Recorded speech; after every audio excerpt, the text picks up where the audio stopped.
नमस्कार दोस्तों, आप देख रहे हैं देश और प्रदेश का सबसे भरोसेमंद news channel India news Uttar Pradesh Uttarakhand. और आज हमारे साथ बात करने के लिए डॉक्टर संजय निषाद हैं, जिन्होंने राजनीति में इस समय हलचल मचा रखा है। डॉक्टर साहब, मेरा पहला सवाल तो सीधा सीधा आपसे ये है कि आपको कितनी सीटें मिली। बड़ी चर्चा हो रही है कि भाई अनुप्रिया पटेल को 20 सीटें मिल गई, डॉक्टर साहब को कम सीटें मिल गई हैं। विरोधी जो है आरोप प्रत्यारोप का जो है एक दौर चला रखे हैं।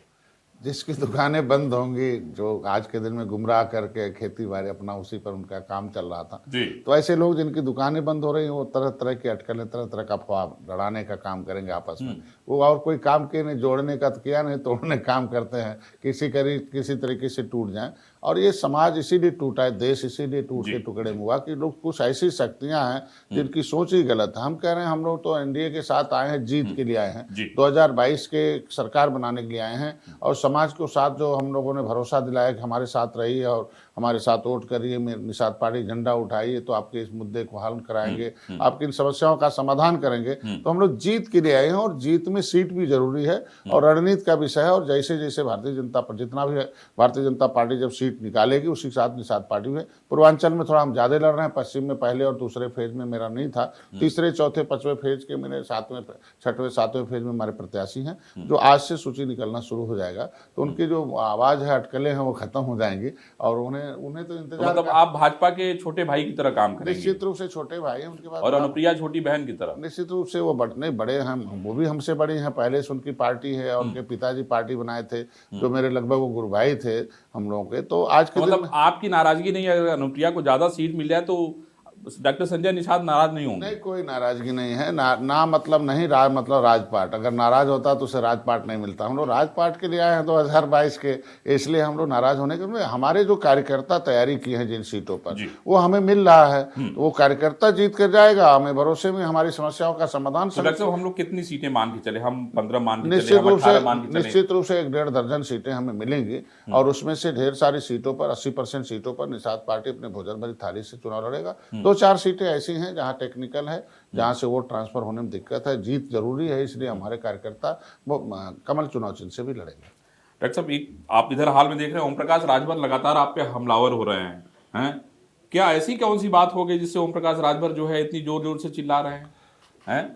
देखिए, जो चिल्लाना उनका लाजमी है। जब आवाज आदमी को अपेक्षाओं से जहाँ गए थे और बड़े सोच के साथ गए थे कि बहुत सीटें मिलेंगी, बहुत सम्मान मिलेगा, बड़ा खुश हो जाएगा, सरकार बनाएंगे, तो जब वहाँ गए तो पता चला कि वहाँ सीटें तो सब घोषित हो गई। बटुए जोगी मठ उजाड़ वही हुआ। और बेचारे कहीं के नहीं दर्द के, सुबह माननीय अखिलेश जी के यहाँ चाय पीते हैं दर्द दूर करने के लिए, सर दर्द रात भर का, फिर दोपहर को दयाशंकर के यहाँ जलेबी खाने चले आते हैं, शाम को रात में भारतीय जनता पार्टी कार्यालय चले जाते हैं किसी तरीके से। तो आप भी एक दिन चाय पे बुला लीजिए उनसे, एक चाय पे चर्चा हो जाए। निश्चित रूप से मैं तो अभी भी कहूंगा, अपील करूंगा कि जिस घर ने आपको कई सालों से आप घूम रहे थे, एक सीट भी नहीं जीत पा रहे थे और भारतीय जनता पार्टी के साथ आए और जीते भी, मंत्री भी बने, 2 राज मंत्री बने, कई निगम के चेयरमैन भी बनाए और आपको अवसर मिला था अपने समाज को हिस्सेदारी दिलाने के लिए। लेकिन ऐसे सलाहकार मिल गए कि उस पद जो भी उनके संगठन के लोगों को गरिमा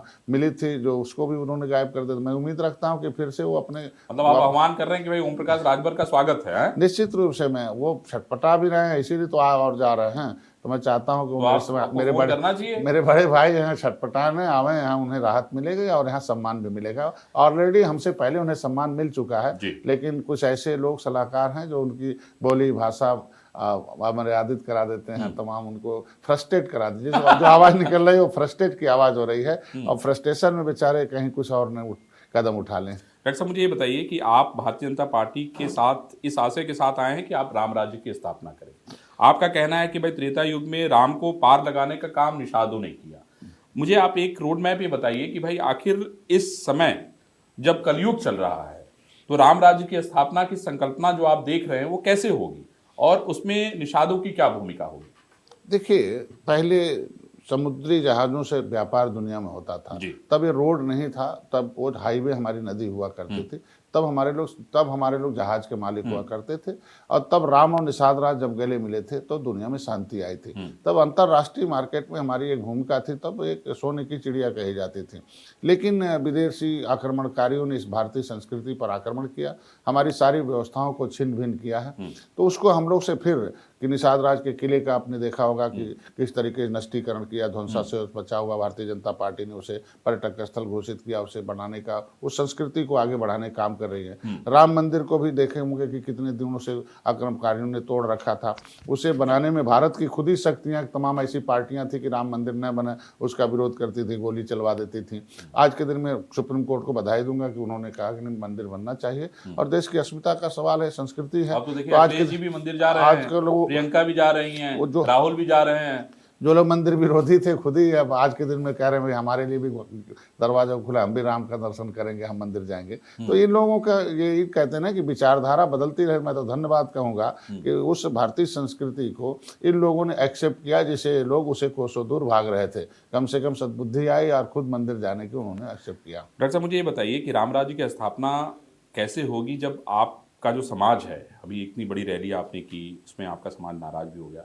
मैं आपसे ये समझना चाहता हूं कि आपके समाज की जो आकांक्षा है वो अगर पूरी नहीं होगी तो राम राज्य की स्थापना का जो संकल्प है वो कैसे पूरा होगा? अब पूरा होगा। जैसे राम राज का मतलब, जब राम और निषाद राज, राम की कैबिनेट में निषाद राज आए थे, तो उस समय राम राज आया था। तो मतलब कैबिनेट में बजट पास होते हैं, कैबिनेट में कानून बनते हैं, कैबिनेट में लोगों को हक हिस्से दिए जाते हैं, कैबिनेट में संविधान के अंदर दी हुई शक्ति का प्रयोग करके निचले पावधान के व्यक्ति को विकास की मुख्यधारा में लाया जाता। 70 साल से मेरे पास अखाड़े भाड़े के पहलवान गए, और जिसके वजह से सदन में वो अपनी आवाज को ठीक से रख नहीं पाए और उस विकास की मुख्यधारा में नहीं ला पाए निचले पावदान को। मैं भारतीय जनता पार्टी के साथ इसीलिए आया हूं कि निचले पावदान में रहने वाले लोग, जिनकी रोजी रोटी छीनी गई है, कपड़े मकान छीने गए हैं, शिक्षा स्वास्थ्य रोजगार छीना गया है, संविधान में मिला हुआ जो उनका आरक्षण, हमारा कैमरा कह रहा है कि थोड़ा सा पीछे हो तो है, वो जो हक है वो हक छीना गया है, और उसे जो है उसे मिल जाए, वो तभी मिलेगा जब मेरी पार्टी सदन में जाएगी। जैसे दलितों, जब दलित थे, उप प्रधानमंत्री थे जगजीवन राम जी, लेकिन आज दलित दलदल में थे, लेकिन जब उनकी पार्टी एक मिशन लेके सदन में गई तो आज वो महल में भी हैं, उनके आज वही संविधान जो आरक्षण है अपनी संख्या से 100 गुना ज्यादा कब्जे में। तो हम चाहते हैं विकास की मुख्यधारा में सबसे निचले पावदान पर अंग्रेजों ने जिन्हें उजाड़ा था, हमारे मछुआरों को, वो संविधान में मझवार तुरहा लिखा हुआ है। तो अब तक सरकारों ने उन्हें रुकाऊ काम किया, किसी ने फाइल गायब कराई, किसी ने पिछड़े से निकाल दिया, किसी ने स्टे लिया। इन्हें फुटबॉल के तरह 30-70 सालों से उपयोग किया गया, राज्यपाल ने निकाल भी दिया। लेकिन सही दिशा में कदम भारतीय जनता पार्टी ने उठाया है कि आरक्षण के मुद्दे पर यहाँ से आरजीआई को लेटर लिखा गया कि भाई डॉक्टर संजय, मतलब आपको लगता है कि भारतीय जनता पार्टी ही है जो आपके सपनों को पूरा कर सकती? निश्चित रूप से केंद्र और राज्य में उनकी सरकारें हैं, और सरकार ही किसी समस्याओं का समाधान करती है। दिल्ली की सरकार 2014 में, हम 2019 में हमने मिलकर बनाई थी। आज मोदी जी, अमित शाह जी इसको रियलाइज करते भी हैं, बात करते भी हैं। और 2019 की 2022 की सरकार, 2017 में तो मैं विरोध में चुनाव लड़ा था, लेकिन 2022 में अगर हमारे सहयोग से सरकार बनेगी तो निश्चित रूप से जो बचे खुचे समस्या वो आसानी से समस्या समाधान हो जाए। भारतीय जनता पार्टी को मैं धन्यवाद इसलिए दूंगा कि अब मेरा मामला एक्सप्लेनेशन का था। हमें राष्ट्रपति ने एक्सप्लेन कर रखा कि केवट मल्ला, माझी, मुजाविर, राजगोड़ मझवार हैं, ये मझवार और राष्ट्र तुरहा के नाम से सूचीबद्ध हैं। लेकिन पिछली सरकारों ने इनकी उपजातियों को पिछड़ी में डालकर इन्हें पिछड़ा किया गया, इनका हिस्सा लूटा गया। तो मेरा एक ही मामला था कि मेरा मामला इंक्लूजन का नहीं, एक्सप्लेनेशन का है। तो उस बात को उत्तर प्रदेश सरकार ने मान लिया, चाहे मेरे लोग गुस्से में आए, चाहे जैसे भी हुए। लेकिन लेटर तो अधिकारी को लिखना पड़ा। बदमाश अधिकारी 1 महीने से लेटर दबा के 2 साल से रखे थे, उन्हें लिखना पड़ा और मांगना पड़ा कि भाई एक्सप्लेन करे RGI, registrar general of session. यहाँ के अपना ताल ठोक रहे हैं, कह रहे हैं कि भाई हम लोग ही असली निषादों के मसीहा हैं, और वो आके देखिए यहाँ पे कहना है कि हम तो यहाँ नाव चलाएंगे, 146 उम्मीदवारों को चुनाव लड़वा रहे हैं। हमें नाव, आपको क्या कहना है? हमें नाव और ताल जाल सब चाहिए, लेकिन उसके साथ माल भी चाहिए हमें सचिवालय में। माल तो वो सदन में रखा है ना, हमारे लोगों का भाग्य है, भाग्य का मतलब माल है। आज के दिन में डॉक्टर संजय के लेटर पर, मेरे संघर्ष पर आंदोलन पर, हमारे प्रमाणिक दस्तावेज के आधार पर आज प्रमाण पत्र की मांग हो रही है। तो मैं जहां जहां चिट्ठी देता हूं, आज जाता है ना, हम कहते हैं आज उत्तर प्रदेश सरकार ने लिखा ना, डॉक्टर संजय ने मांग की है कि इसे एक्सप्लेन किया जाए, तो आरजीआई ने इसे स्वीकार कर लिया। आरजीआई ने लिख दिया कि भाई हमारे यहाँ सूचीबद्ध है, लिखा हुआ कि केवट मल्ला, मझवार, माझी, मुजाबिर, राजगौड़, ये तो मतलब मझवार आप क्या कहना चाहते हैं कि मुकेश सहनी क्या नकली निषाद है? एक लाइन बता दो कि वो आरजीआई ने एक्सेप्ट कर लिया कि हम मझवार अनुसूचित में हैं और अपरिवर्तित हैं, और यह काम इनका हिस्सा दिलाने का, हक दिलाने का सामाजिक न्याय मंत्रालय को है। तो मेरे नाम का लेटर जा रहा है, तो जब नाम का लेटर जा रहा है, इसके में संघर्ष कौन रहा है? तो असली निषाद कौन, असली नेता कौन है? उत्तर प्रदेश के जो नौजवान सब जानते हैं, यहाँ कैश वाले नहीं, कैडर वाले कार्यकर्ता हैं, यहाँ भाड़े वाले नहीं, अखाड़े वाले। कैश और भाड़े वाला मामला है, निश्चित रूप से जब भाड़ा, कह रहे मैं तो यहाँ जहाज से उड़ रहा हूँ, जब भाई कहे भाड़ा मिलता है तो जहाज पर बैठते हैं, और भाड़ा देते हैं तो हमारे समाज के गरीब हैं, उनकी गरीबी का वो फायदा उठाते हैं कि भाई पैसा लो, काम करो। तो पैसा लो, लोगों से आप क्या अपील करेंगे? निश्चित अपील करूंगा कि भाई देखिए, दलित जो थे मिशनरी थे, अपने रोग उनका था, दवाई वो खाए, पैसा अपना खर्च किए, सब तन मन धन से रहे, बहुजन समाज पार्टी को खड़ा किया और सत्ता में गए। उसी तरीके से हम मछुआ समुदाय के साथ साथ पिछड़ी जातियों से भी उम्मीद अपील करता हूं कि तन मन धन से, क्योंकि रोग उनका है, मैं डॉक्टर हूं, मैं केवल पर्चा लिख सकता हूं ना, दवाई तो उन्हें खाना पड़ेगा ना। गरीबी एक बीमारी, आरक्षण उसकी दवाई है, लेकिन उस आरक्षण की लेने के लिए उन्हें अपना तन मन धन लगाना पड़ेगा, परहेज भी करना पड़ेगा डॉक्टर के हिसाब से। जैसे कांसी राम ने कहा है, किससे परहेज करें भाई? देखिए, मुकेश सहनी से सबसे परहेज करना पड़ेगा। बताइए फिर। निश्चित रूप से दो तरह का परहेज उन्हें करना है। पहले जैसे दलितों ने, कांसी राम ने कहा कि भाई देखो, दलदल में तब तुम हो जब तुम 100 नेता के चक्कर में पड़ के 100 गुना दलदल में हो। एक नेता, एक नारा, एक झंडा उठा लो, महल में आ जाओगे। तो उसी तरीके से इनसे कह रहा हूं कि 100 नेता के चक्कर में पड़े 70 साल से, तो 70 गुना गड्ढा में आ गए। जब एक झंडा, एक नारा, एक विचारधारा डॉक्टर संजय को लिया, देखो महल के नजदीक पहुंच गए हो। तो मतलब आप जो है आने वाले समय में यही विजन जो है बिहार, झारखंड, मध्य प्रदेश, बाकी देश के दूसरे हिस्सों में भी यही देंगे, आपका ये कहना है? निश्चित रूप से आज जो हमारे संघर्ष और तपस्या और त्याग और जो बलिदान है, वो हमारा जो कार्य योजना, हमारा जो पद्धति है, जो ज्ञान है, क्योंकि दुनिया में पैसा कीमती नहीं, ज्ञान कीमती है। आप पद नहीं, पैसा पद नहीं, ज्ञान जरूर है।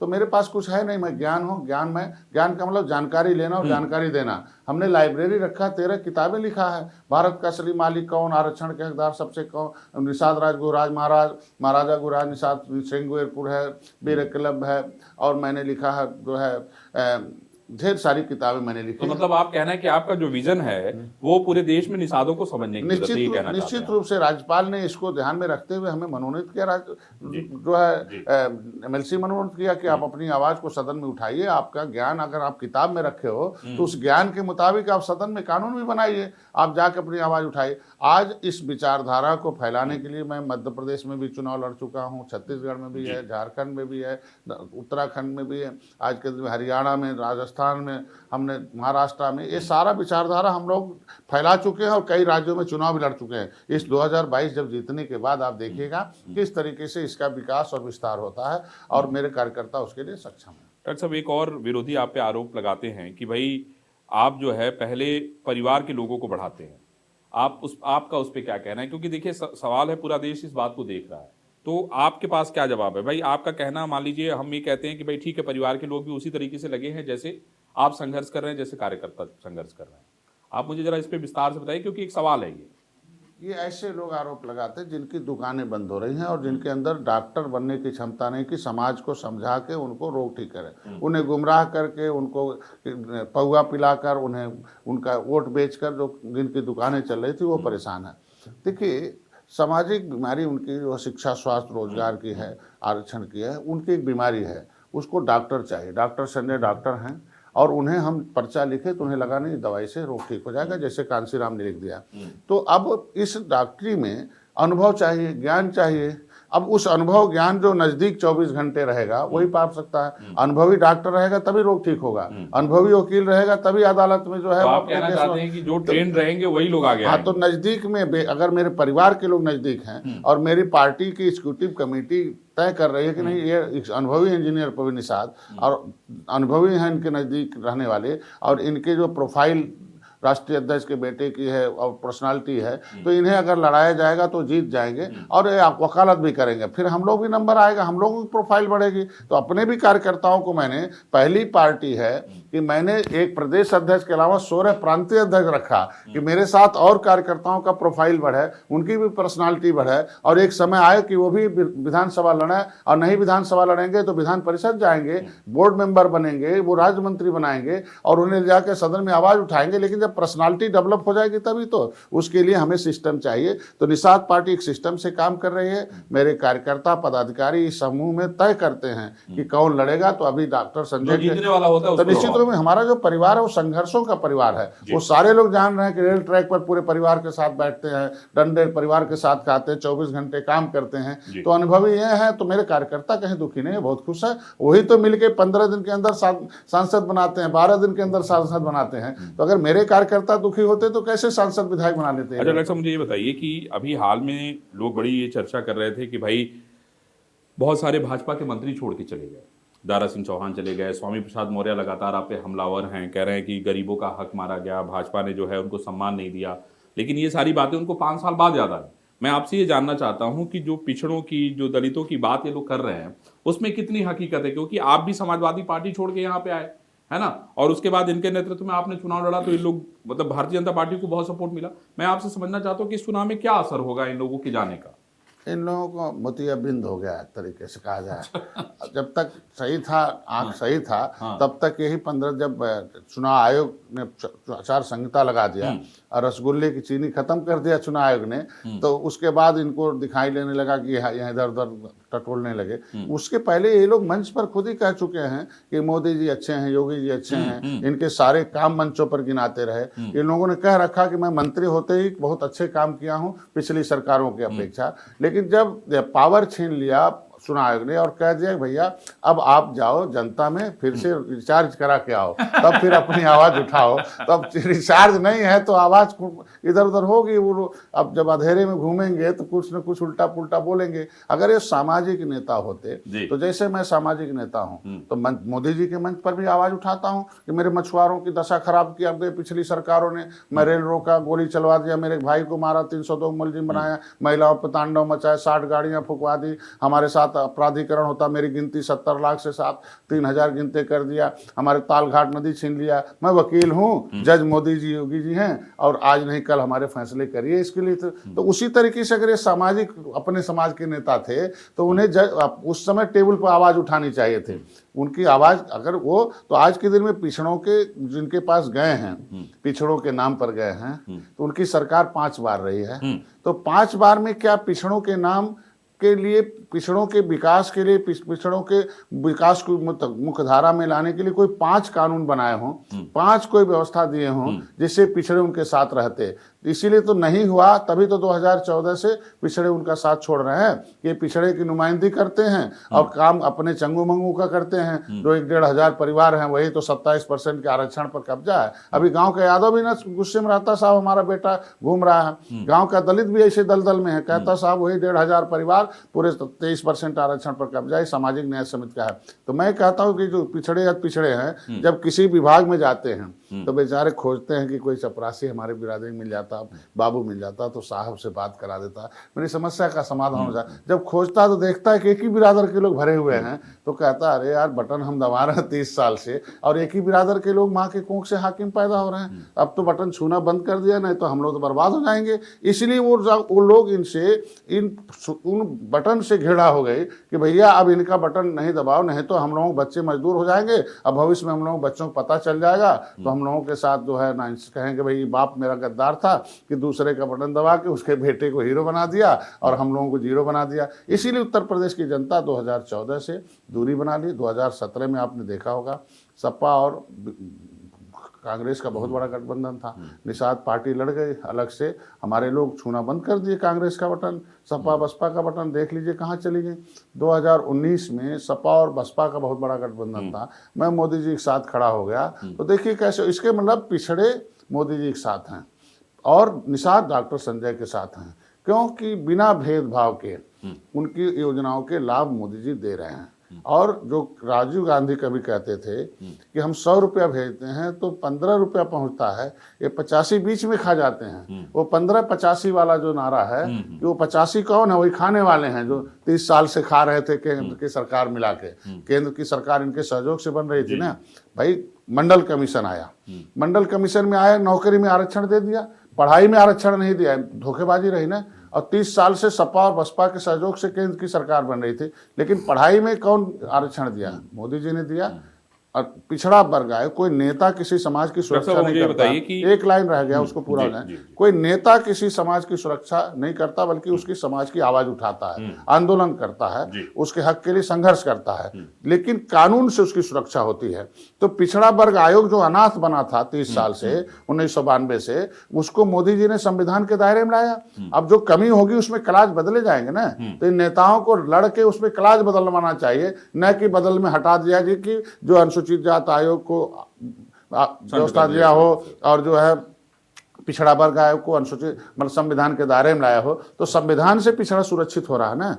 30 साल से तो अनाथ घूम रहा था भाई। आप कागज में दे दिए लेकिन आयोग तो नहीं बनता, आयोग बनाए लेकिन संविधान में नहीं रहेगा तो कैसे सुरक्षित रहेगा? डॉक्टर साहब एक बात बताइए, मुख्यमंत्री जी गोरखपुर से लड़ रहे हैं चुनाव, श्रवण भी गोरखपुर से चुनाव लड़ रहे हैं, अगल बगल का मामला है सब, क्या स्थिति रहेगी? भारतीय जनता पार्टी लड़ रही है, न श्रवण लड़ रहे हैं, महाराज जी लड़ रहे हैं, वो तो एनडीए लड़ रही है और एनडीए के लोग प्रत्याशी हैं भाई। जहाँ कमल रहेगा वहाँ निषाद लोग दबाएंगे, बनप्रिया का जहाँ रहेगी वो दबाएंगे, जहाँ भोजन भरी थाली रहेगी वहाँ सब लोग मिलकर दबाएंगे। चाय के साथ भोजन भरी थाली दोनों और कमल के निश्चित रूप से सब लोग कमल तो हम ये मान के चले कि जो अखिलेश का नारा है कि अब की बार 400 पार है और भाजपा नारा दे रही है अब की बार 300 पार, तो निषाद मतलब भोजन की थाली और कप प्लेट के साथ मिलकर आपका क्या नारा है? भाई देखिए 403 विधानसभा है जी जी, तो 403 विधानसभा के अंदर जो रहेगा वही सरकार बनाएगा। जी हाँ। अब 400 से पार हो गया, इसका मतलब सरकार से पार हो गया, उत्तर प्रदेश से पार हो गया ना। हम तो सही बात 300 बोल रहे हैं ना, तो 300 का पार का मतलब हम जो जीतने वाले हैं। बाकी कुछ ऐसी सीटें हैं कि जहाँ 1.5-1.5, 2-2 लाख मुसलमान हैं और मुसलमान जो है जान ही रहे हैं कि जब मंदिर में गोली चल गई तब से वो मुसलमान कहते भैया अल्लाह के साथ हैं, मल्लाह उनके साथ हैं। तो अब वो हो गया, मल्लाह मोदी जी के साथ हो गए, अल्लाह उनके साथ हो गए। तो आज के दिन में ये दोनों वर्गीकरण करा दिया, तो कुछ सीटें ऐसी जो जरूर जीत जाए, नहीं तो कुछ सीट नहीं जीते उत्तर प्रदेश में। 3 छोड़ दिए मतलब आप कहना चाहते हैं। तो इसलिए आज के दिन में 300 पार जो लक्ष्य निर्धारित किया एनडीए ने, तो 2019 में जिस तरीके से ऐतिहासिक जीत हुई, ये लोग तो 2014 में भी कह रहे थे कि हम इतना जीत रहे हैं, 2017 में भी कह रहे थे इतना जीत रहे हैं, 2019 में भी कह रहे थे इतना जीत रहे हैं। ये लोग 2017 में तो मर गए थे ना, खत्म हो गए थे।